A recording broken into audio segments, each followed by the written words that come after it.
Al Green's censure highlights increased appetite for retribution in House. A formal House reprimand didn't contain the fallout from Representative Al Green, Democrat, Texas, interrupting President Trump's speech to Congress, showing how petty fights and demands for retribution have become an increasingly prominent part of business on the House floor. The House Freedom Caucus is asking Speaker Mike Johnson, Republican, Louisiana, to hold a vote next week on removing Green from his committees.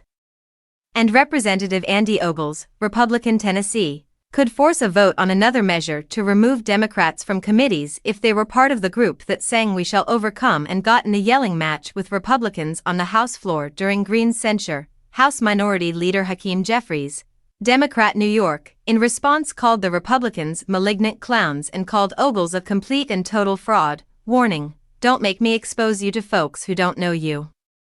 Johnson said ahead of the Green vote that the censure, which did not result in punishment beyond acting as a formal slap on the wrist, was appropriate, even if some members wanted to go further. But asked about the Freedom Caucus push to strip Green of his committee assignments, Johnson did not rule it out. "I talked to Freedom Caucus members and other Republicans that are deeply concerned about this. They say we have got to restore control one way or the other," Johnson said on Fox News on Friday. "And there need to be real consequences. And it's something we'll be looking at early next week."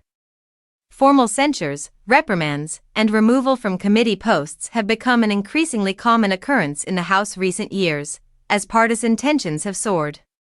4 of the 9 censures cleared by the House in the past 100 years occurred in 2021 or later, and 2021, when the House was under Democratic control, the chamber removed Representative Marjorie Taylor Greene, Republican, Georgia, from her committee assignments over her past embrace of conspiracy theories.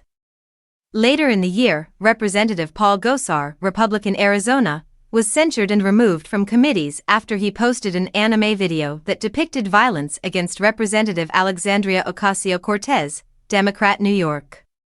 When Republicans took power in 2023, they responded in kind, with then-Speaker Kevin McCarthy, Republican, California, removing then-Rep. Adam Schiff, Democrat, California, and Representative Eric Swalwell, Democrat, California, from the House Intelligence Committee.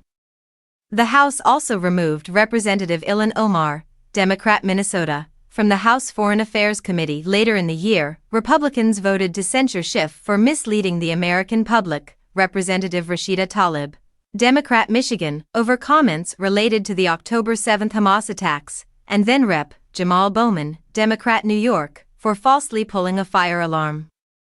Members of the House has gotten so used to bringing up censures to police their own that there was a scramble among Republicans to be the one to sponsor the formal rebuke against Green. Before Trump's speech even started, the House Freedom Caucus Board released a statement forecasting its intention to censure any Democrat who disrupted the address. The morning after that happened, Representative Troy Nehls, Republican, Texas, who left the Freedom Caucus last year after the group booted Representative Warren Davidson, Republican, Ohio, started circulating at 9 a.m. a resolution to censure Green, getting support from nearly 30 co-sponsors, including a number of fellow Texans. 25 minutes later, before Nehls' effort was public, the House Freedom Caucus posted on the social platform X that it would introduce a censure against Green.